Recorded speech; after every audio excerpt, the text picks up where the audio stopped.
क्या आप जानते हैं सुनना अंग्रेजी सीखने का एक अच्छा तरीका बन सकता है।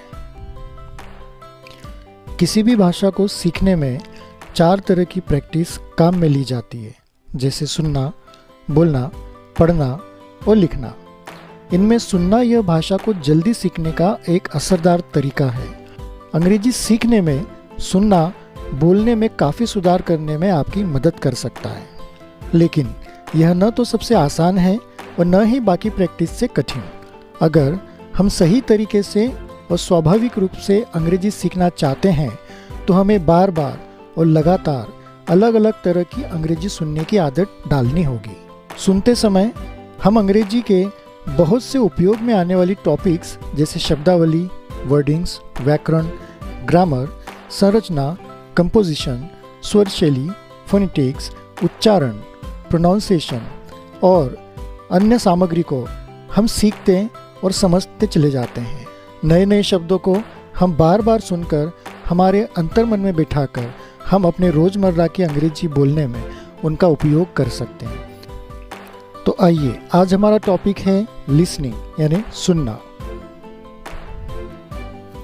मैं दीपक मेटकर आपका मेरी YouTube channel index English academy में स्वागत करता हूँ।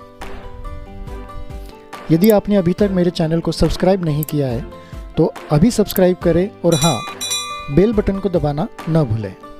तो शुरुआत करते हैं आज के टॉपिक की। यहाँ पर मैं आपके लिए एक पैराग्राफ, ये शॉर्ट पैराग्राफ है। इस पैराग्राफ में वैसे तो काफ़ी सारी जो मेन जानकारी होती है इंग्लिश लैंग्वेज की, जो बेसिक इन्फॉर्मेशन है जो हमें कम्युनिकेशन में या स्पीकिंग में काम में आएगी और हमारे शब्दों के नॉलेज को भी बढ़ाएगी। यहाँ पर मैं आपके लिए एक पैराग्राफ पढ़ रहा हूँ, उसे ध्यान से सुनिएगा। Read the passage and answer the questions given below. तो ये जो पूरा पैराग्राफ है, यहाँ पर एक पैराग्राफ दिया है जिसे हमें पढ़ना है और कुछ क्वेश्चंस दिए हैं, उसको समझना है और फिर उसके आंसर्स भी हमें बनाने की कोशिश करना है।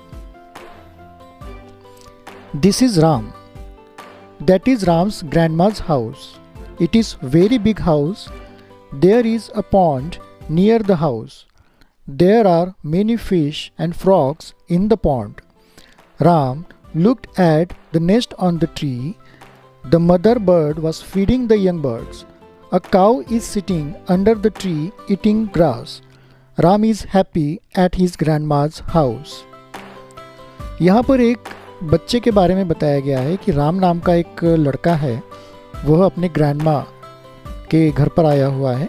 अब इनके मीनिंग्स तो मैं आपको ज़्यादा नहीं बताऊंगा क्योंकि आज हमारा ये लिसनिंग का सेशन है, तो जस्ट आपको इसमें लिसन करना है, समझने की कोशिश करना है कि क्या है। ये जो मैंने पैराग्राफ अभी रीड किया है, इसको दोबारा सुनने के लिए बैकवर्ड जाके उस सेशन को दोबारा आप सुन सकते हैं। आइए अब देख लेते हैं कि इस पैराग्राफ में क्या क्वेश्चंस हमें दिए हैं। पहला क्वेश्चन यहाँ पर दिया गया है, what is the name of the boy. Second question है, which animal was eating the grass. Where did Ram see the birds.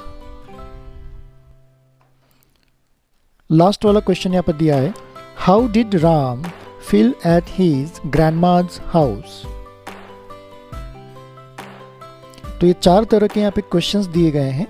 आइए इनके क्वेश्चंस किस तरह से बन सकते हैं ये भी अपन जानने की कोशिश करते हैं। फर्स्ट वाला क्वेश्चन यहाँ पर पूछा गया था कि what is the name of the boy. Answer, the name of the boy is Ram.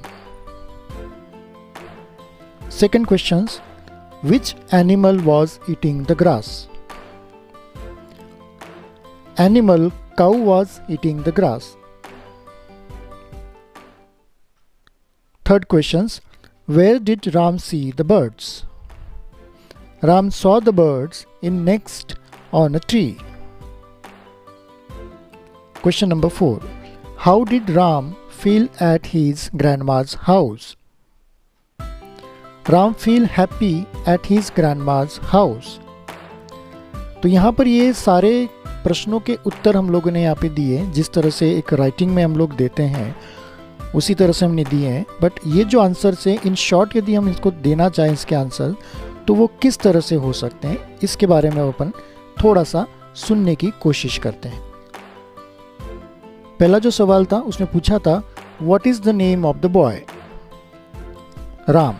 इतना ही शब्द, इतना ही लेकर हम जवाब दे सकते हैं। Second question, which animal was eating the grass,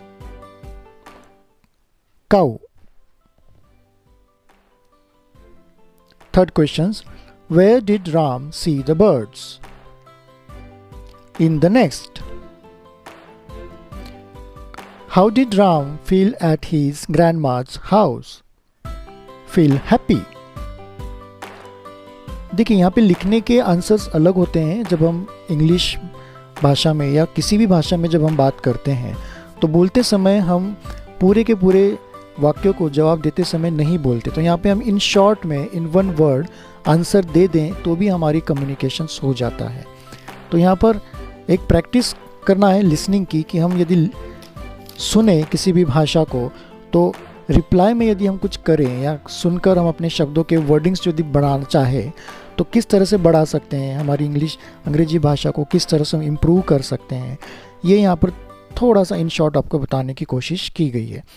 एक हार्ड वर्ड्स इसमें क्या क्या हो सकते हैं वो मैं आपको इन शॉर्ट में बता देना चाहता हूँ। पहला हार्ड वर्ड है दिस, दूसरा है that, ग्रैंडमाज,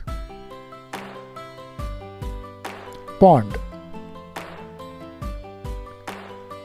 mother bird, feeding, sitting, under, eating, grass, happy. तो ये कुछ वर्ड्स हैं यहाँ पे जो हार्ड वर्ड्स हमारे लिए हो सकते हैं। ये हार्ड वर्ड्स जो शुरुआती लेवल में अंग्रेजी सीखना चाह रहे हैं तो उनके लिए बहुत ही ज़रूरी है कि इन वर्ड्स के मीनिंग वे जान लें। यहाँ पर मैं आपको इन वर्ड्स के मीनिंग नहीं बताना चाह रहा हूँ, बस मेरा मकसद है आपका ध्यान इस ओर आकर्षित करना कि ये इसमें हार्ड वर्ड्स हो सकते हैं। तो यहाँ पर आपको छोटी सी एक स्टोरी का मैंने आपको बताने की कोशिश की है, इसे आप देखें, समझें और अपनी अंग्रेजी को इम्प्रूव करने की कोशिश करें। देखिए कि आपको इसमें से क्या बेटर यूज़ के लिए आ सकता है जिससे कि आपकी अंग्रेजी भाषा इम्प्रूव हो सके। आप भी यदि घर बैठे अंग्रेजी भाषा बोलना सीखना चाहते हैं तो आज ही इस चैनल को, index English academy YouTube channel को सब्सक्राइब करें। इंडेक्स इंग्लिश एकेडमी आपकी अंग्रेजी भाषा को सीखने, पढ़ने, समझने और बोलने में मदद कर सकता है। कुछ ही महीनों में आप हमारी ऑनलाइन प्रैक्टिस से आपकी अंग्रेजी भाषा को बेहतर कर सकते हैं। तो आज ही इस चैनल को सब्सक्राइब करें। बहुत जल्द मिलते हैं नेक्स्ट टॉपिक के साथ में। बने रहिए index English academy YouTube channel के साथ। Good bye. आज का वीडियो आपको कैसा लगा आप हमें कमेंट करके ज़रूर बताइए, और यदि अभी तक आपने हमारे चैनल को सब्सक्राइब नहीं किया है तो आज ही इंडेक्स इंग्लिश एकेडमी इस यूट्यूब चैनल को सब्सक्राइब करें, और हाँ, बेल आइकन के बटन को दबाना न भूलें। तो मिलते हैं बहुत जल्द ही दूसरे लेक्चर के साथ में। तो बने रहिए इंडेक्स इंग्लिश एकेडमी के यूट्यूब चैनल के साथ में।